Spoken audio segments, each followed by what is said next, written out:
Předěly staletí vydalo nakladatelství Lidové noviny v roce 2000. Vít Vlnas, Sláva barokní Čechie.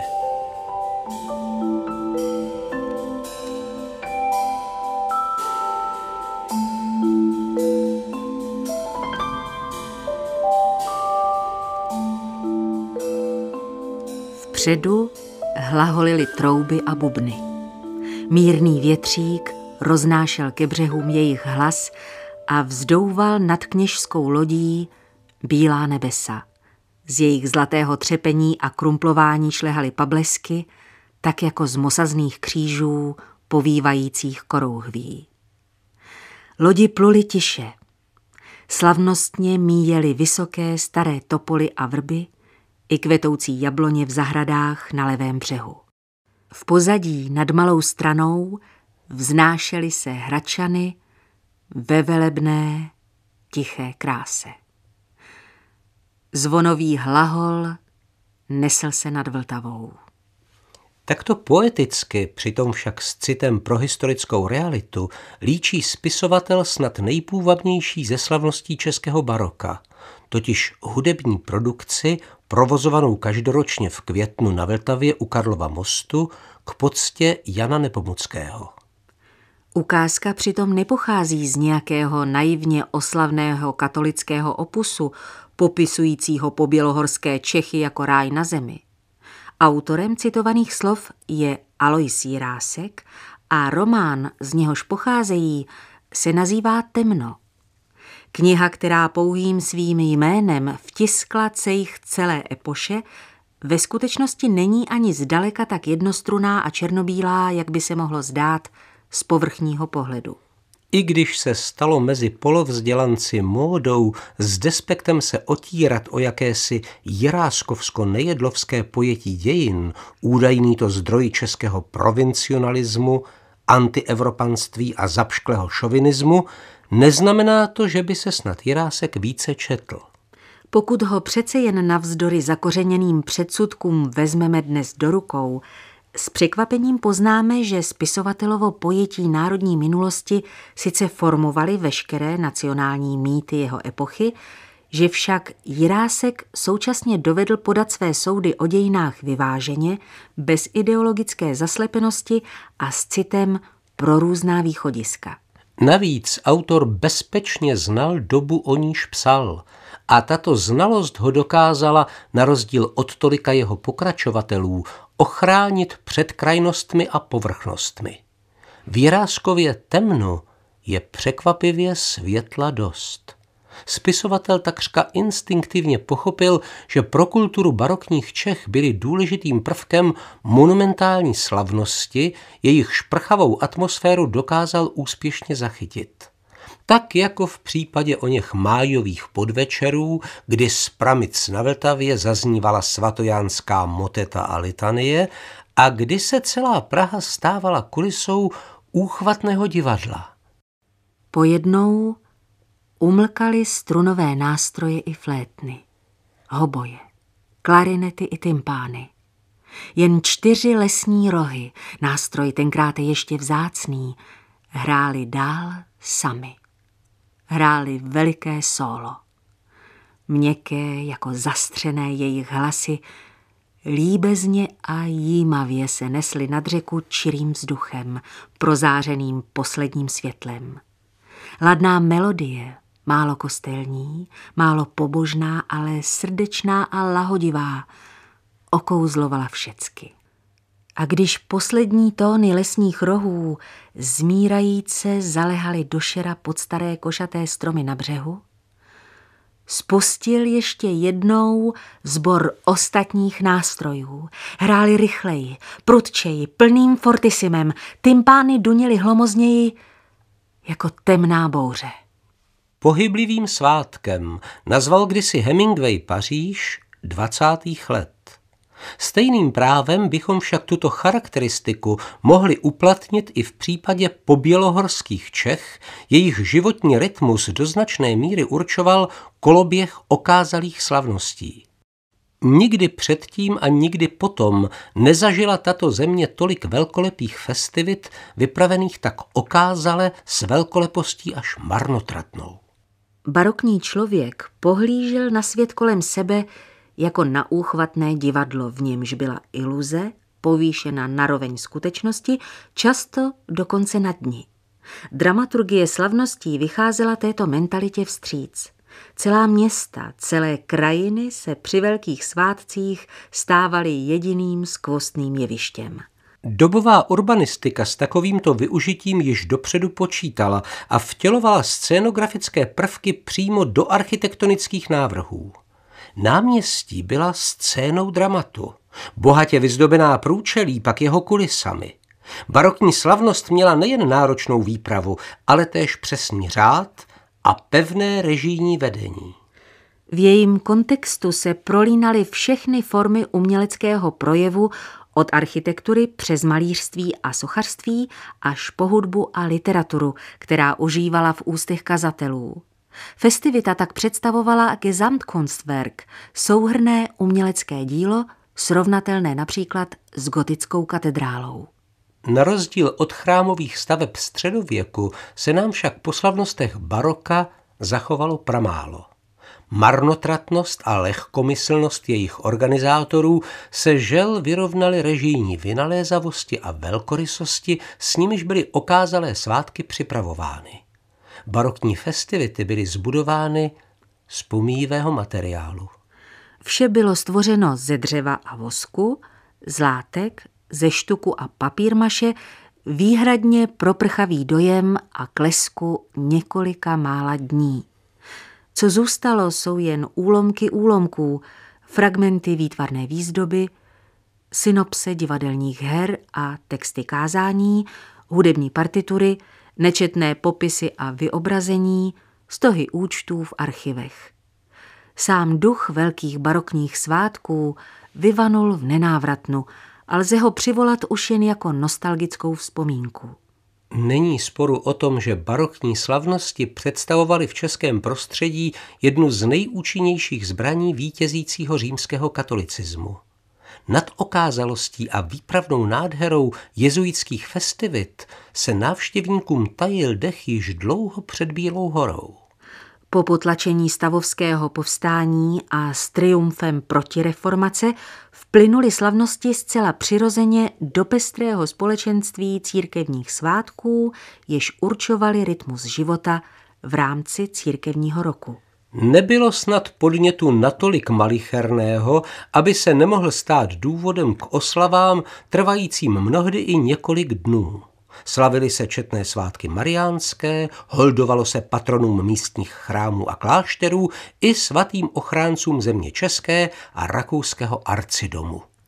K zázračným sochám a obrazům chovaným na oltářích poutních svatyní putovala procesí z celého kraje. Byly však i mimořádné a zvláště významné slavnosti, na nichž se scházela celá země a které pak žily v paměti několika generací. Diváci jedinečného divadla se stávali současně jeho aktéry. Snad každý ze čtenářů Durychova Bloudění si vybaví přízračnou scénu přenesení ostatků svatého Norberta z Magdeburku do strahovského kláštera v roce 1627. Šlo o první vskutku barokní slavnost, jakou Praha zažila, a do jejího lesku se doposud mísila vzpomínka na bělohorský otřes. Dul ostrý jarní vítr, když kardinál mluvil. O poklade, po němž jsme toužili drahocenný.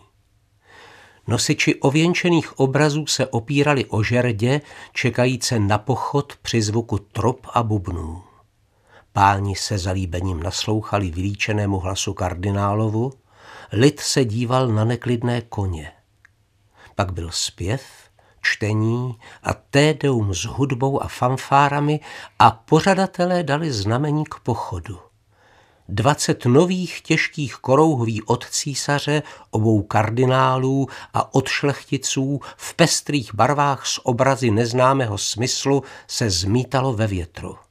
Řády a bratrstva z kříži, korouhvemi a hořícími svícemi, spousta menších praporů šlechtických a městských, pak preláti premonstráčtí a s metropolitní kapitolou kardinál, jenž nesl celou cestu hermu s hlavou světcovou pod zlatotkanými nebesy, a žerdě těchto nebes nesly osoby generálské, mezi nimiž na prvním místě polní maršálek Jindřich hrabě Šlik, kdysi vůdce rebelů, pak statečný odpůrce vévody Krnovského a pancharta Mansfelda.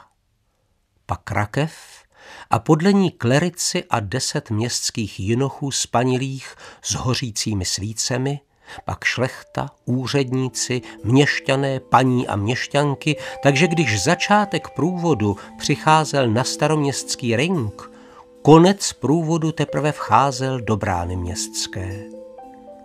A sotva se zástup nahrnul do Týnského chrámu, rozpoutala se bouře nad městem.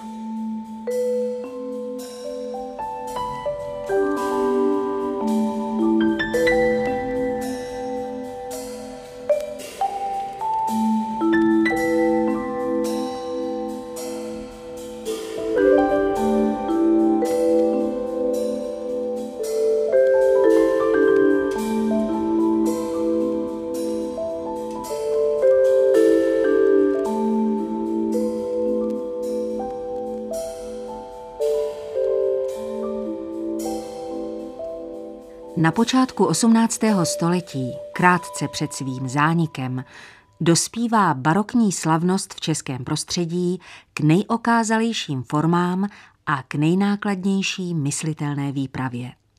Festivity v této době již neslouží jako nástroj protireformace, alespoň ne v první řadě. Dorostla nová pokolení a o upřímném katolictví naprosté většiny obyvatelstva již nebylo důvodu pochybovat. Vedle církevních oslav nabývají na významu slavnosti jiného typu, jejichž podnětem jsou především události světské. Okázale se slaví narozeniny členů panovnického domu, neméně okázale se lká i nad jejich skonem. V chrámech po celé zemi vyrůstají castra doloris, příležitostné architektury nesoucí emblémy a nápisy opěvující v důmyslných alegoriích životy a skutky vznešených neboštíků. Ohňostroje, vojenské přehlídky, hlasy zvonů a salvy děl tvoří kulisu mohutným oslavám vítězství císařských zbraní nad zrádnými Francouzi, především však nad Osmany, těmito dědičnými nepřáteli křesťanského jména. Řetěz barokních slavností vroubí cestu habsburského impéria mezi evropské velmoci. Vrchol tvoří královské korunovace, mezi nimi pak zvláště ta, při níž v září 1723 spočinula svatováclavská koruna na hlavě císaře Karla VI. Na otázku, proč poslední mužský potomek rodu Habsburků zavítal k pražské korunovaci plných 12 let po svém nástupu na trůn, znali již současníci řadu odpovědí. Říkalo se ku příkladu, že podle staré pověsti se českému králi nikdy nenarodí syn, pokud nebude jeho otec řádně korunován. Nebo že obřad ve svatovícké katedrále má být jakousi panovníkovou odměnou českým stavům za loajalitu, s níž krátce předtím odsouhlasili pragmatickou sankci. Sám Karel VI. Státnicky oznámil svým dvořanům, že Čechové jsou přece také jeho milými a věrnými podanými a mají tudíž dobré právo dlít nějaký čas v blízkosti země pánova majestátu. V každém případě překonala česká korunovace roku 1723 veškeré fantazie. Již příjezd císařského dvora do Prahy, k jeho přesunu bylo třeba zajistit na 1100 koní, byl impozantní. 2 letní měsíce pak strávil Karel VI. S doprovodem dílem na honech a na hostinách, dílem při náboženských obřadech. Zlatým hřebem se stala slavná premiéra korunovační opery Costanza e Fortezza, česky Stálost a síla, k níž složil hudbu neméně slavný vídeňský dvorní skladatel Johann Josef Fuchs. Divadlo postavené výhradně pro tento účel poblíž hradčanské jízdárny přivítalo první návštěvníky 28. srpna v den císařovněných narozenin. Pražská inscenace, o níž jsme naštěstí informováni z písemných i obrazových pramenů, znamenala nikdy nepředstižený vrchol barokního scénického umění v prostředí habsburského soustátí. V září pak následovala vlastní korunovace, při níž se starobylý rituál z lucemburských časů snoubil s barokní pompou a s potridentskou katolickou zbožností. Slavnostní hostina ve Vladislavském sále vstoupila do dějin zvláště kvůli císařovu přípitku, který panovník s charakteristickou vídeňskou bodrostí věnoval Honzíčkovi ve sklepě. Mínil tím předpokládaného následníka trůnu, kterého podle obecného mínění nosila pod srdcem těhotná císařovna. Naděje se ukázala jako lichá. Místo toužebně očekávaného Honzíčka spatřila světlo světa arcivévodkyně Marie Amálie a Habsburkové nakonec vymřeli po meči. I takto ale tenkrát byla skvělá korunovace. Pražská korunovace Karla VI. Může posloužit nejen jako vzorový příklad vrcholně barokní slavnosti, ale skýtá i zajímavý pohled za kulisy okázalého státního aktu. O obrovské náklady se dělila vídeňská dvorská komora s českou stavovskou samosprávou. Na mimořádné berně se vedle sedláků a měšťanů solidárně skládali i aristokraté a příslušníci katolického kléru. Od poslední korunovace českého krále uplynulo v té době bezmála 7 desetiletí a hlavní město Českého království stálo před řadou problémů. Bylo zapotřebí ubytovat a zaopatřit stovky členů dvora a oficiálních hostů i tisíce zvědavců ze všech koutů Evropy. Sám Pražský hrad volal po naléhavých stavebních úpravách. Dobové prameny nás spravují i o dalších, nepoměrně delikátnějších obtížích, které bylo tehdy třeba řešit. Hradní správa musela ku příkladu narychlo opatřit množství nočníků, pro jejichž výrobu se hodilo vše, co se zrovna objevilo po ruce, i stará cínová vana ze spustlé hradčanské lázně. Ke stavbě dvorního divadla Slavobrán a tribun v katedrále bylo zapotřebí dřevo, tuny dřeva. Kde ho však sehnat, když hladina Vltavy byla toho roku velmi nízká a bránila plavení vorů? Nakonec vše dobře dopadlo, ovšem jen za tu cenu, že se řezivo draze nakoupilo na Sázavě a v okolí Berouna a že každý pražský tesař, který udržel sekeru, byl zmobilizován k práci pro dvůr. Praha se u příležitosti Karlovy korunovace dočkala poprvé v dějinách veřejného osvětlení. Před svatojířskou bazilikou vyrostly provizorní kuchyně, šlechta všech pražských měst půjčovala na Pražský hrad nábytek, koberce a tapiserie ze svých paláců. Příprava hostiny nebyla myslitelná bez množství ledu. Ten si však pražští sládkové a hospočtí střežili v srpnových vedrech jako oko v hlavě. Sami čekali dobré obchody a nehodlali si kazit reputaci teplým pivem. Na hradě přitom bylo co uchovávat, vždyť jenom korunovační tabule si vyžádala přímo homerské množství viktuálií. 30 telat, 708 koroptví, 564 bažanty, 120 krocanů, 400 kvíčal. Ještě dlouho bychom tak mohli krok za krokem sestupovat do zákulisí barokní slavnosti. Účty prozradí i to, že třeba jen za postel pro císařovu švagrovou zaplatila dvorská komora neskutečných 70 000 zlatých. A městská akta zase suchou administrativní řečí popisují, jak úřady v předvečer korunovace pořádali hony na asociální živly, zlodějíčky a žebráky, u nichž byla obava, že naruší slavnostní ráz korunovace.